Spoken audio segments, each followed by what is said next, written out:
नमस्कार दोस्तों, स्वागत है आज की इस क्लास में। आज हम लोग कक्षा 10वीं गणित अध्याय 1 जिसका नाम है वास्तविक संख्याएं, जिसका प्रश्नावली 1.1 का क्वेश्चन संख्या 3 को हल करने वाला है। इसमें 3 क्वेश्चन है। इस वीडियो में तीनों क्वेश्चन को हम लोग हल करेंगे और देखेंगे कि किस तरह से ये क्वेश्चन बनता है।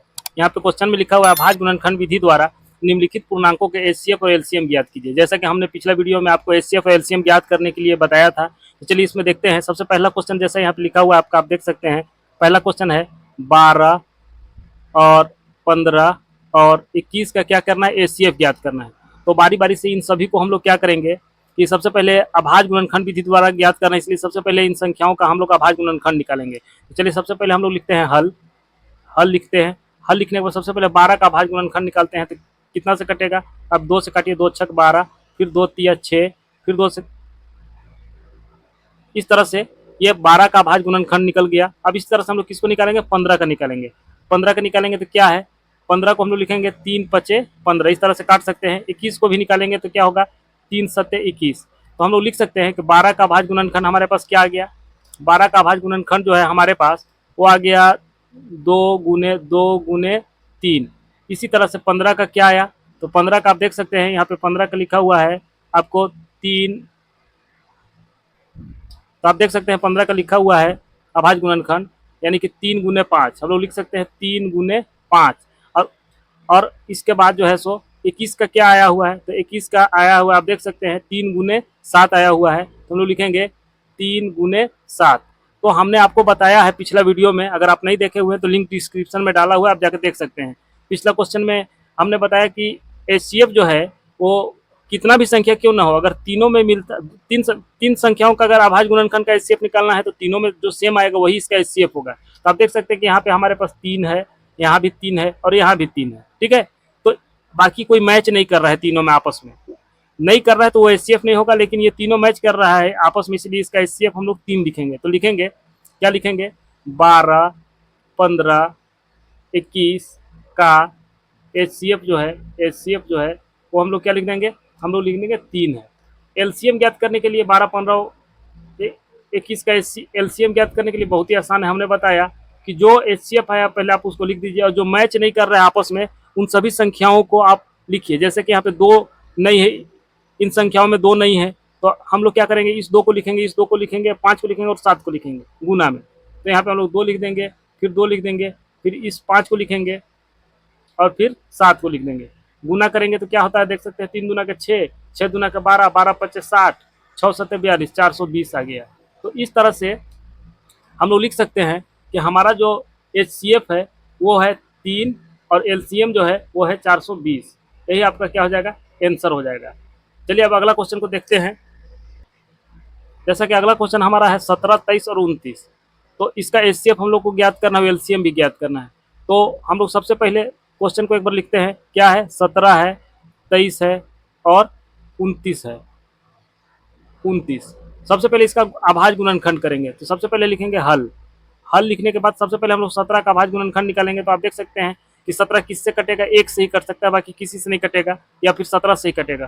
तो हम लोग लिखेंगे 1 को 17 बार पहाड़ा पढ़ते हैं तो 17 आता है। उसी तरह से 23 जो है वो भी एक अभाज्य संख्या है, तो इसको भी हम लोग 1 से काटेंगे तो 23 बार में कटेगा। उसी तरह से 29 भी है, वो भी हमारा 1 से ही कटेगा, तो इसको हम लोग 29 लिख सकते हैं। तो इस तरह से हमारा क्या आया, 17 का अभाज्य गुणनखंड आप देख सकते हैं कि हमारा 1 गुने 17 आया। 23 का क्या आया, 23 का हमारा जो है वो 1 गुने 23 आया। और 29 का क्या आया, तो 29 का आप देख सकते हैं कि 1 गुने 29 आया, ठीक है। तो इसमें आप देख सकते हैं कि एक एक एक मैच कर रहा है, बाकी ये सब मैच नहीं कर रहा है। तो हम लोग लिखेंगे 17 23 और 29 का एचसीएफ वो आप देख सकते हैं कि क्या आ रहा है, 1 आ रहा है, सब में मैच 1 हो रहा है तो 1 हो जाएगा। और एलसीएम को क्या करेंगे, एलसीएम को हम लोग, और एलसीएम क्या आ जाएगा, एलसीएम जो मैच नहीं कर रहा है, क्या क्या मैच नहीं कर रहा है, ये 17 है, 23 और 29 है। 17 गुने 23 गुने 29, इन सभी को आपस में क्या कर देंगे, गुना कर देंगे। गुना करेंगे तो ये हमारा हो जाता है 11 33 9। गुना करने के बाद क्या आता है, 11 33 9। क्योंकि वीडियो लंबा हो जाएगा, गुना आप भी कर सकते हैं, इसलिए हमने इसको गुना नहीं किया हुआ है, ठीक है। पहले आप 17 को 23 से गुना कीजिएगा, फिर उसके बाद जो आएगा उसको 29 से गुना कीजिएगा, तो ये आंसर आ जाएगा। यानी कि हमारे पास एचसीएफ जो है वो 1 आया। अब एलसीएम क्या आया, 11, 33, 9, यही हो जाएगा आपका आंसर। चलिए अब अगला क्वेश्चन को देखते हैं, जो इस क्वेश्चन का लास्ट क्वेश्चन है। जैसा कि अगला क्वेश्चन आप देख सकते हैं, अगला क्वेश्चन हमारा है 8, 9 और 25। हम लोग पहले क्वेश्चन को लिखेंगे। क्वेश्चन संख्या 3 है, 8 है, 9 है और 25 का क्या ज्ञात करना है हमको, एचसीएफ और एलसीएम ज्ञात करना है। सबसे पहले हमने क्या बताया आपको, सबसे पहले हल लिखने के बाद हम सभी संख्याओं का अभाज्य गुणनखंड करते हैं। चलिए 2 से इसको लगाएंगे 8 को, तो 2 चौके 8, 2 दूना के 4। इस तरह से अभाज्य गुणनखंड आ गया इसका, 2 गुने 2 गुने 2 लिख सकते हैं। फिर 9 का लिखेंगे तो क्या हो जाएगा, 3 से लगाएंगे तो 3 3 9 हो जाएगा। फिर 25 का निकालेंगे तो क्या हो जाएगा, आप देख सकते हैं 5 गुने 5, 5 पचे 25, तो यानी कि 8 का क्या आ गया, 8 का आया 2 गुने 2 गुने 2। अब 3 का 9 का क्या आया, अब देख सकते हैं 3 गुने 3। और 5 का क्या आया, 5 का आया, सॉरी 25 का क्या आया, तो 5 गुने 5। अब इसमें तो कोई मैच नहीं कर रहा है, तो सभी में एक गुणांक रहता है, जैसा अभी हमने पिछला क्वेश्चन को बताया। तो इसका एचसीएफ आप देख सकते हैं 1 हो जाएगा, और बाकी एलसीएम क्या हो जाएगा, इन सभी को आपस में गुना कर देंगे तो एलसीएम हो जाएगा। ठीक है, तो हम लोग लिखेंगे 8, 9 और 25 का एचसीएफ जो है वो क्या है आपका 1 आ रहा है, क्योंकि कोई मैच नहीं कर रहा है, एक ही गुणनखंड जो है जो मैच कर रहा है। ठीक है, अब एलसीएम ज्ञात करने के लिए हमने क्या बताया, जो मैच नहीं कर रहा है और जो एचसीएफ आया, तो एचसीएफ तो 1 आया है, इसलिए 1 लिखने की जरूरत नहीं है। जो नहीं आया हुआ है उसको हम लोग लिखेंगे, यानी कि आपको ये कोई भी संख्या मैच नहीं कर रहा है, ये संख्याओं का गुणनखंड किससे आया है, 8, 9 और 25 से। तो हम लोग क्या करेंगे, 8, 9 और 25 को आपस में गुना कर देंगे। जब 8, 9 और 25 को आपस में गुना करते हैं तो ये हमारा हो जाता है 1800। क्या हो जाता है, 1800। अब गुना कर लीजिएगा, पहले 8 को 9 से कीजिएगा तो 8 9 72, 72 को 25 से गुना कीजिएगा तो 1800 हो जाएगा। तो इस तरह से हम लोग लिख सकते हैं कि एक एचसीएफ हो गया और 1800 जो है वो क्या हो गया, आपका एलसीएम हो गया। यही आपका हो गया आंसर।